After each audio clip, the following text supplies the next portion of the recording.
Deeds. A tree is known by its fruit, a man by his deeds. A good deed is never lost.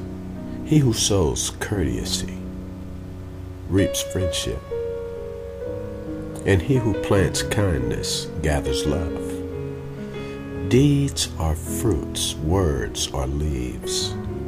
The smallest good deed is better than the greatest good intention.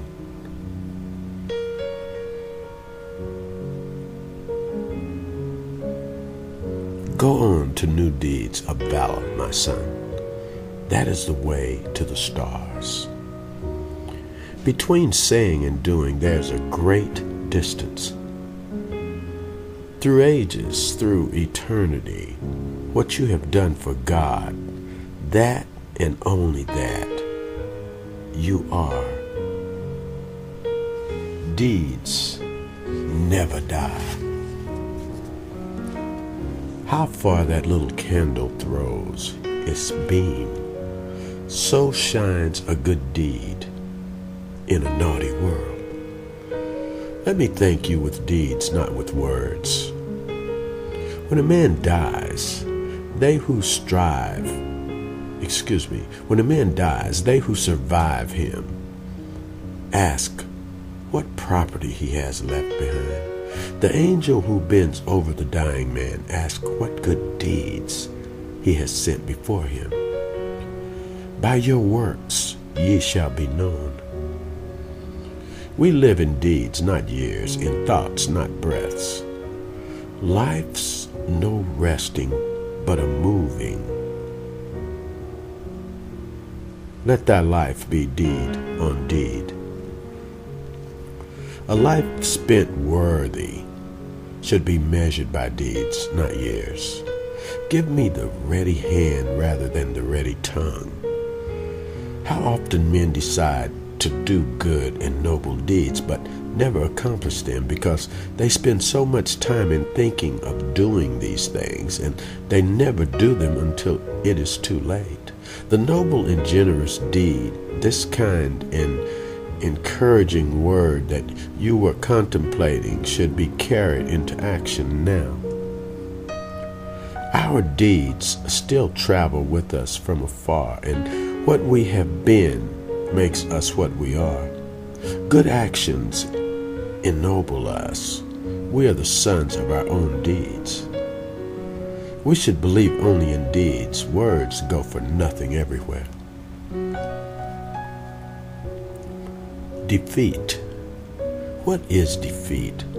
Nothing but education, nothing but the first step to something better. Defeat should never be a source of discouragement, but rather a fresh stimulus. Robert E. Lee was one of America's greatest men. He was a great general, but his real greatness was shown in defeat. He accepted it without fear, hate, or rancor. Happy is the man who has the consolation in defeat that he was right in his fight. Train up your mind never to accept the thoughts of defeat about anything. No man is greater than his power to renew the fight after a defeat. Successful men usually snatch success from seeming failure. If they know there is such a word as defeat, they will not admit it. They may be whipped, but they are not aware of it. That is why they succeed. Man learns little from victory, but much from defeat. We are not defeated until we admit it and stop fighting. Helen Keller became deaf, dumb, and blind shortly after birth. Her entire life has served as evidence that no one ever is defeated until defeat has been accepted as a reality. No man is really defeated unless he is discouraged. Don't cross your bridges until you get to them. We spend our lives defeating ourselves, crossing bridges we never get to. You need not be defeated by anything unless you consent to be. If you throw your will on the side of victory, then the whole of the universe is reality thrown. Then the whole of the universe of reality throws itself behind your will, releases it, reinforces it, redeems it.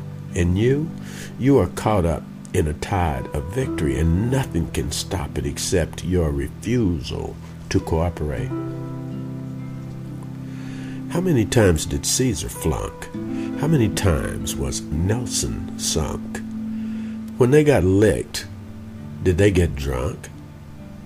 Did they retire in a bunk and end their days as useless junk? The mightiest have known defeat. The strongest oftentimes retreat. The time when men are put to the test is when they are the hardest pressed. Lie low a while and take a rest. Come back and do your very best. Pick up your nerve, swell out your chest, and treat this trouble as a jest.